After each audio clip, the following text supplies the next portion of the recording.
Como eu disse, tem aí na praça uma campanha difamatória contra a Corte, contra o STF. E eu vou mostrar alguns exemplos aqui. Um deles, por exemplo, chancelado pelo Glenn Greenwald, está aqui, ó. Sou crítica ferrenha, diz o Glenn Greenwald, da Globo há anos, mas o jornalismo que Malu Gaspar está fazendo sobre o escândalo do Banco Master e do STF é excelente. Ela foi uma das poucas com coragem para dizer que os abusos de morais que revelamos na Folha, diz o Glenn Greenwald, em 6 matérias vergonhosas, em que ele prometeu uma quantidade enorme de provas contra o Moraes, se revelaram um traque, um lixo. Esse homem é um golpista, morando no Rio de Janeiro, a serviço dos Estados Unidos, e que está sempre disposto, como o Carluxo, como os bolsonaristas, a matar o Alexandre de Moraes. Então, a obsessão cega com o Alexandre de Moraes.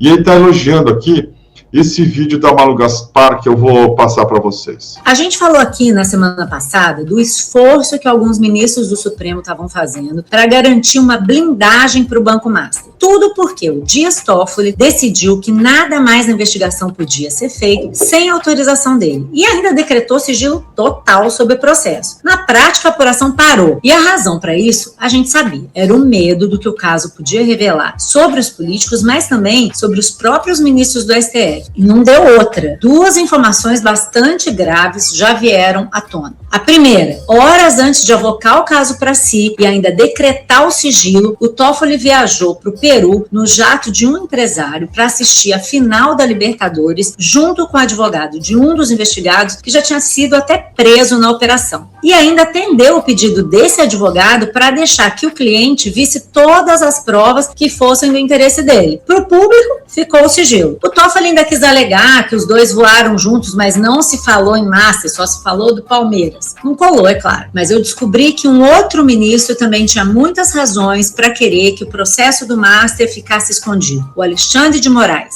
Já se sabia que o escritório da mulher e dos filhos dele tinha um contrato com o banco. O que não se sabia ainda era o valor, R$3.600.000 ao mês durante 3 anos, o que dá quase R$130 milhões no total. É um valor muito alto, muito acima dos parâmetros, até mesmo para as grandes estrelas da advocacia. Mas tem mais. O contrato prevê a defesa do banco e dos controladores, não só na Justiça, mas também no Banco Central, na Receita Federal e até no Congresso, para acompanhar projetos de lei do interesse do Master no Senado e na Câmara Federal. Que projetos são esses? Que tipo de acompanhamento? Bom, a gente perguntou para todos esses órgãos sobre reuniões, petições ou documentos que a Viviane de Moraes tenha protocolado em favor do Master. Mas ninguém respondeu. O ministro e a mulher dele também continuam em silêncio. Esse caso já provocou um enorme constrangimento no Supremo, sem contar o pânico do que ainda pode sair desse baú. O caso continua parado e o sigilo continua valendo, mas o papel do jornalismo profissional é jogar luz sobre o que os poderosos estão querendo esconder. E é isso que a gente vai continuar fazendo por aqui. Então se liga no meu blog, no site do Globo e nos nossos vídeos e não deixa de curtir, comentar e compartilhar os nossos conteúdos nas suas redes sociais.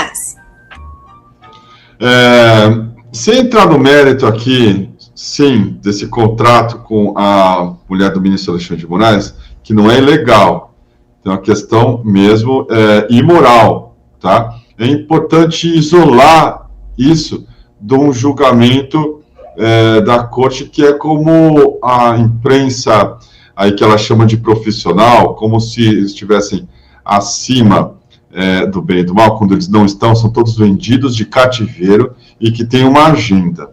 É uma agenda antidemocrática, golpista e de uma tentativa, sim, de tentar transformar o ministro Alexandre de Moraes no novo Sérgio Moro, no mau sentido. Ele é sujo, ele tem negócios escusos, ele está tentando esconder as coisas da mulher dele. Portanto, é o mesmo ministro Alexandre de Moraes que está agora julgando a tentativa de golpe. Ele não tem condição de continuar no cargo e o Supremo não presta. É isso que eles estão dizendo, tá? É uma conversa fiada udenista, uma conversa fiada muito parecida com aquela discurseira da antipolítica que deu no impeachment da Dilma. Nada pressa, só imprensa, só Malu Gaspar. Mas é curioso, porque eles tiraram da cova os lavajatistas na Globo. Isso tem método, tá? E também os lavajatistas de uma certa imprensa que se diz progressista, mas que de progressista de fato não tem nada.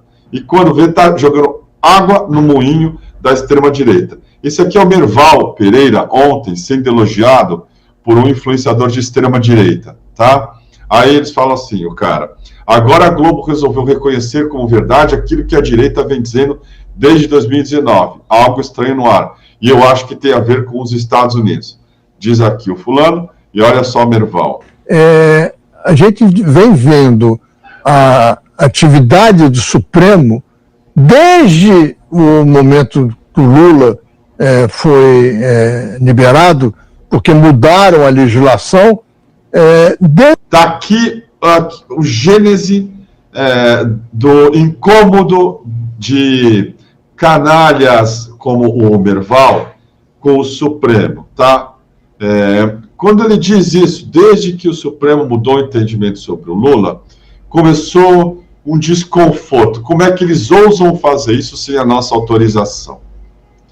Como é que eles tiram o bandido que a gente botou na cadeia a duras penas, nem tão duras assim, trabalhando com o material autorizado que vinha lá do Deltan Dallagnol, para o Merval, para Malu Gaspar, para tantos outros aí que a gente se lembra. Alguns desapareceram, fingiram que não é mais com eles.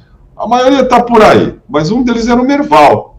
Como é que o Supremo fez isso? Como é que o Supremo teve essa ousadia?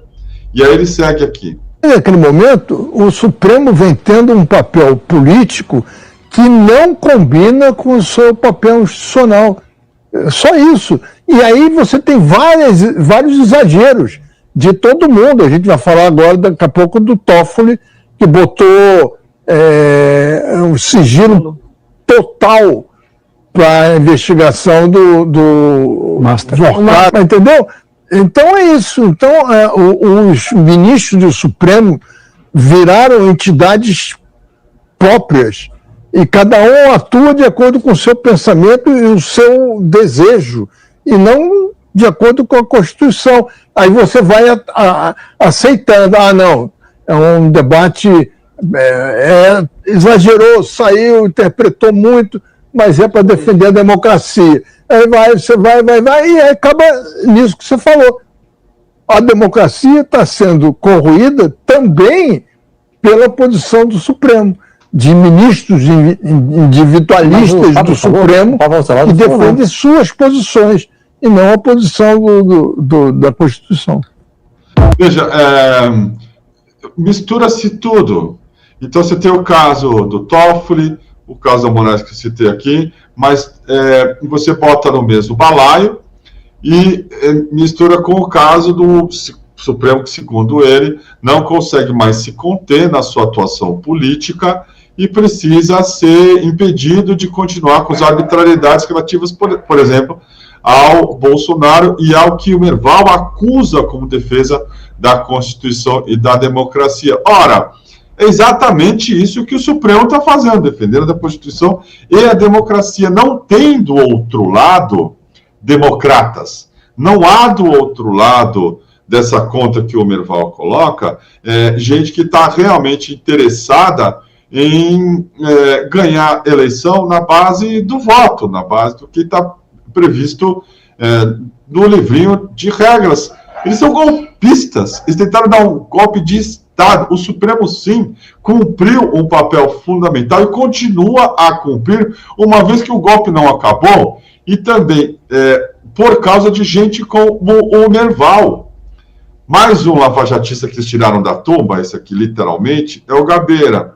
E vai lá o Gabeira e fala isso aqui sobre o ministro Gilmar Mendes, também em termos muito ofensivos, eu achei, já comentei com vocês, mas quando o Gilmar colocou ali em pauta uma liminar, ele já retirou, tá? Para rever a lei de 1950, que estava defasada, né?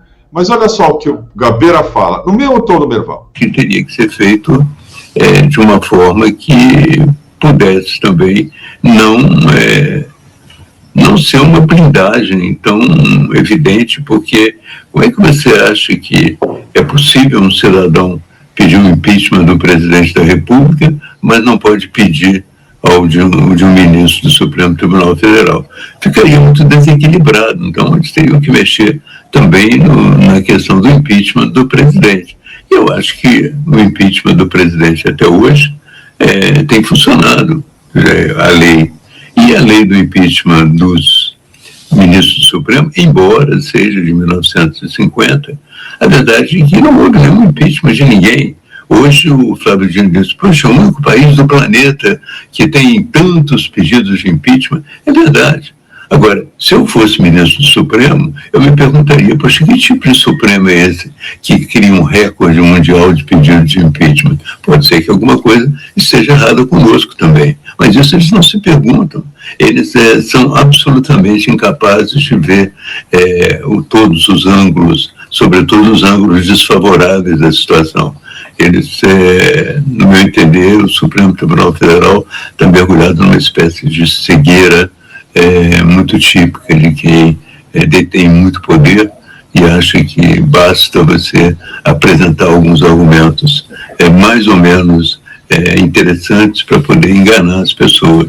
Eu acho que tem que discutir amplamente essa situação. Há o perigo de serem empichados, há o perigo. O que o Senado quer fazer? O que as forças políticas querem fazer? Então vamos fazer. Agora, se você não tem condições políticas de evitar que a direita tenha condições de fazer um impeachment de ministros do Supremo, você não há de ser através de um mecanismo antidemocrático que você vai evitar isso, porque senão a gente entra naquela velha história, né, que é típica do Supremo Tribunal Federal. Eles lutam para salvar a democracia e a gente sempre se pergunta quem vai nos salvar dos nossos salvadores. Essa pergunta continua no ar há muito tempo. Eu acho. Isso é um clichê desgraçado, porque não tem resposta. Masoquista da beira, hein? Pois é. O Brizola falava, né, e com muita sabedoria, quando você tiver em dúvida sobre determinado assunto, veja de que lado que a Globo está e fique exatamente do lado oposto. E eu acho que nesse caso aqui, cara, para quem está aí entrando nessa história, embarcou de maneira também de boa fé, né, com uma memória traumática do Supremo, num papo furado do acordão, não sei o quê. Olha, como é que poderia ter um acordão se o ministro Alexandre de Moraes está cassando a decisão da Câmara? Tá bom? Se fosse para ter um acordão, não teria esse movimento. Mas, para além disso aí, quando você tiver ali em dúvida, pensa de que lado está a Globo e fique do lado oposto. O Brizola tinha razão. A Globo é golpista. Eles dão de barato que nós estamos numa circunstância normal e que não há golpistas soltos na Câmara dos Deputados, que é a maior organização criminosa do Brasil hoje. O que é aquilo? O que está acontecendo lá que você possa chamar de normal? Um deputado ameaçando bater, né, aquele Bilinski, tem um bando de delinquentes, tem gente protegendo uma pistoleira presa na Itália, tem assim, uma batelada de provas de que eles não estão interessados numa eleição de senadores para construir um país que seja melhor, um projeto, não é para tirar da frente ministros que impedem que o golpe de Estado seja finalmente concluído. Então, é importante separar, sim, temos aí uma questão de um código de conduta que precisa ser urgentemente aprovado para parar com essa pouca vergonha de gente como o ministro Toffoli passeando em avião de empresário ligado à ultradireita, indo a fóruns e eventos internacionais e também, claro, cuidando de casos que são evidentes conflitos de interesse, também, como no caso aí da mulher do ministro Alexandre de Moraes.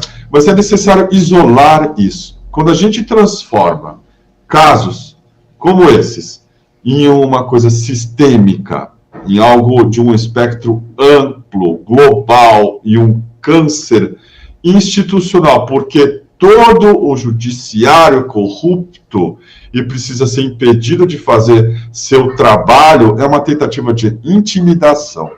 É uma tentativa de fazer com que a gente fale assim, putz, como nós vamos confiar no Supremo? Nós precisamos confiar no Supremo, porque o Supremo está dando provas e mais provas de que o trabalho está sendo bem feito, no sentido de impedir que o golpe de Estado continuado triunfe.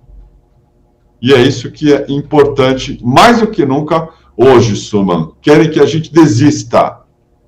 Querem que a gente aceite que o Supremo não presta. Querem que a gente engula o golpe.